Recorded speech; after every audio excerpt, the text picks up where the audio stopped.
नमस्कार, बहुत स्वागत है आपका। आप देख रहे हैं गणेशा धर्मा सन्मार्ग। मीन राशि वालों, राहु केतु का राशि परिवर्तन हो रहा है। वैदिक ज्योतिष में राहु को 9 ग्रहों में से एक माना जाता है, लेकिन जो अन्य ग्रह हैं सूर्य, चंद्रमा, बुध, मंगल, शुक्र, शनि और बृहस्पति, इनकी तरह राहु का कोई भौतिक अस्तित्व नहीं है, क्योंकि राहु एक छाया ग्रह है और राहु को वैदिक ज्योतिष में धार्मिक दृष्टिकोण से बहुत ज़्यादा महत्वपूर्ण माना गया है। क्योंकि पौराणिक कथा भी आती है कि सागर मंथन से जब अमृत का कलश मिला था तो अमृत के लिए देवताओं और असुरों के बीच भयानक झगड़ा हुआ। तब भगवान विष्णु ने इस झगड़े को खत्म करने के लिए देवताओं को अमृत पान कराने के लिए भेष बदला और मोहिनी रूप धारण करके वहां पहुंचे। फिर मोहिनी ने देवताओं और असुरों को 2 अलग अलग पंक्तियों में बैठने को कहा। मोहिनी की सुंदर काया के मुंह में सारे असुर सब कुछ भूल गए और मोहिनी चालाकी से देवताओं को अमृत पान कराने लगी। इन सबके बीच एक असुर, स्वभानु नाम का असुर, अपना भेष बदलकर देवताओं की पंक्ति में जा बैठा और अमृत पान करने लगा।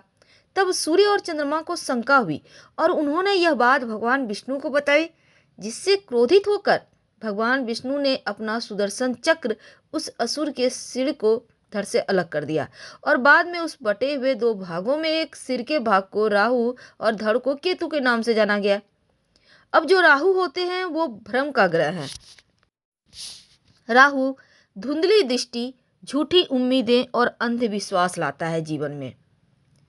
राहु का प्रभाव आपको ख्यालों में खोए रहने हुए या फिर स्वप्न दिखाने वाला होता है और ये आपके जीवन पर बहुत प्रभाव डालता है। वैसे तो राहु जुआ, नशा, बुरी लत, अवैध चीज़ों और नया विचार, नई क्रांति इसके भी कारक है, लेकिन जो भी इस बात पर निर्भर करता है कि राहु आपकी कुंडली में बैठा किस भाव में है।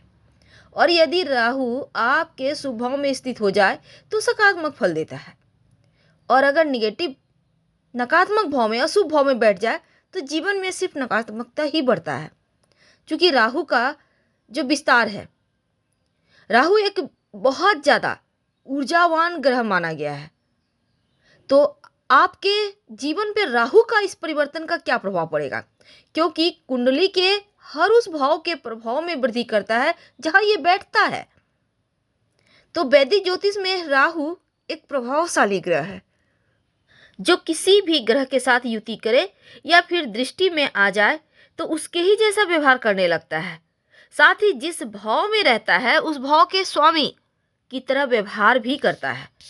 अब ये जो हमारा आधुनिक दुनिया है, अब चूंकि राहु तकनीक का भी कारक है, उन्नति का कारक है, प्रतिनिधित्व करा आता है, लेकिन राहु मीडिया, विमान, तकनीकी सभी पर राहु का प्रभाव तो है ही। इसीलिए आधुनिक दुनिया में राहु की पारंपरिक परिभाषा यानी एक अशुभ ग्रह से बदलकर नया विचार में, हम लोग कहते हैं ना, राहु एक्टिव है इसलिए कुछ नया करवा रहा है, उथल पुथल मचा रहा है।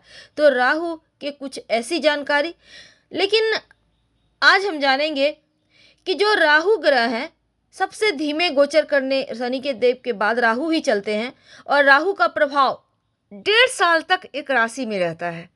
तो इस वर्ष भी जो राहु है 12 अप्रैल को 2022 सुबह 10:36 पर वृषभ राशि से निकलकर मेष राशि में गोचर करेंगे। तो आपके जीवन पर इसका क्या प्रभाव पड़ेगा, आइए जानते हैं विस्तार से। मीन राशि वालों, 12 अप्रैल तक राहु आपके तीसरे भाव में रहेंगे और ये समय आपके लिए अच्छा है। खूब घूमेंगे फिरेंगे, यात्राएं करेंगे, मस्ती है, आनंद है, क्योंकि दोस्तों और अपनों के साथ यात्रा करने के योग है।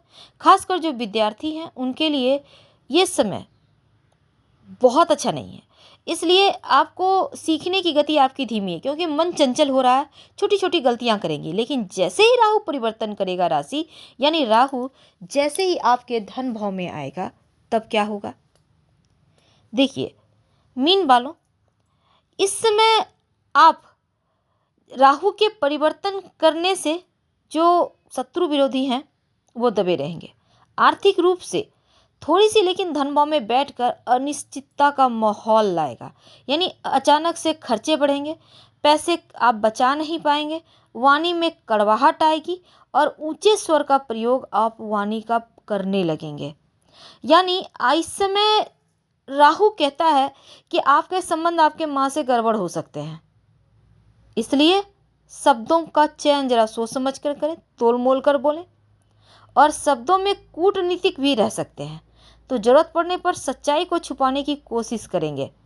हालांकि अपने गले और दांतों की थोड़ी बहुत परेशानी आपको है यहाँ पर, तो राहु ये भी कहता है कि आपको इन चीज़ों से सावधान रहना है और कुछ ऐसे प्रयोग जो जीवन की मुश्किलों को कम करेगा, इसके बारे में हम जानेंगे। लेकिन उसके पहले और भी बातें जारी है।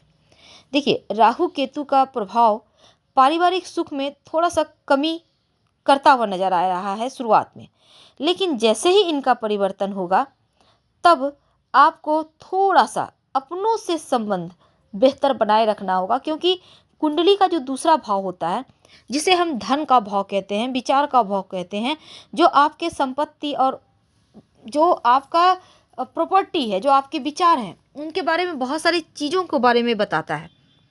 तो जब दूसरे भाव में राहु हो शुभ अवस्था में, तो क्या होता है, आपका मान प्रतिष्ठा बढ़ता है, आप राजा की तरह जीवन जीते हैं, दीर्घायु होते हैं, क्योंकि दूसरा भाव बृहस्पति शुक्र से प्रभावित है। और यदि बृहस्पति शुभ हो तो फिर चीज़ें बढ़िया हैं। अब चूंकि मीन वाले हैं और राहु आपके जीवन में थोड़ी से उथल पुथल मचाए हुए है, तो ऐसे में आप एक चांदी के बर्तन में थोड़ा सा शहद भरकर, किसी भी छोटी सी बर्तन में आप रखें थोड़ा सा शहद। और दूसरा, केतु जो है जब तक आपके वृश्चिक में है तब तक परिवार में संबंधों को बिगाड़ कर रखेगा और यात्राएं खूब करवाएगा, भाग्य का साथ भी नहीं मिलेगा, लेकिन मेहनत से सफलता है। लेकिन जैसे ही अप्रैल में केतु आपके अष्टम भाव में आएगा, तब घर परिवार का माहौल और बिगाड़ेगा, चोट चपेट की संभावना बनेगा, स्किन में परेशानी हो सकती है, ध्यान रखें। धन कमाने का नए सोर्स भी दिलवाएगा, यानी कि धन आपको नए नए तरीके से प्राप्त होगा और किसी प्रकार का निवेश से जोखिम है, इसलिए आपको बचना चाहिए। हालांकि राहु दूसरे भाव में है तो अचानक से थोड़े खर्चे भी बढ़ाएगा, तो वाणी पर प्रभाव है, गले में समस्या है, इसका आपको ख्याल रखना है। राहु भले ही एक पापी ग्रह है, लेकिन अगर स्थिति मजबूत हो जाए तो व्यक्ति को राजा बना देता है, लेकिन खराब हो जाए तो परेशानी देता है, इसलिए आपको संभल कर आगे बढ़ना है। आर्थिक, पारिवारिक और स्वास्थ्य संबंधी समस्याएं हैं, इसका आपको सावधानी से पालन करना है, सतर्क रहना है और किसी पर भी आंखें बंद कर भरोसा ना करें, धोखा खूब मिलेंगे इस समय में, तो इसका ध्यान रखना है। क्या करें, एक तो आप चंदन का तिलक रोज लगाएं, इत्र लगाएं, मांस मदिरा फास्ट फूड का प्रयोग बिल्कुल बंद कर दें। आप चाहें तो इसमें गायत्री मंत्र का जप करें 27 बार रोज सूर्य को प्रणाम करके, या ओम रांग राहवे नमः का जप कर सकते हैं, आपके लिए बढ़िया रहेगा। अपना रहन सहन, अपने विचार को शुद्ध रखें, पवित्र रखें। और चूंकि प्रतिकूल परिणाम लेकर आया है ये गोचर, तो ऐसे में अगर आपकी कुंडली में स्थिति बढ़िया है, राहु की बड़ी समस्या नहीं होगी, लेकिन अगर गड़बड़ है तो मुश्किलें बढ़ेगी। तब ऐसे में आपको उपाय करना चाहिए, राहु को ठीक करना बहुत आवश्यक है, यहाँ पर अशुभ प्रभाव को कम करना आवश्यक है। अगर संभव हो तो भोजन, आप खाना जो खाते हैं चांदी के बर्तन में खाइए, कम से कम पानी पीने का गिलास ही चांदी का ले लें। और हाथ की जो मिडिल फिंगर है, मध्यमा उंगली है, तो दाहिने हाथ की याद रखिए, जिस हाथ से आप काम करते हैं, लोहे का छल्ला धारण करें तो उत्तम रहेगा। फिलहाल आपसे विदा लेते हैं। हर हर महादेव। धन्यवाद।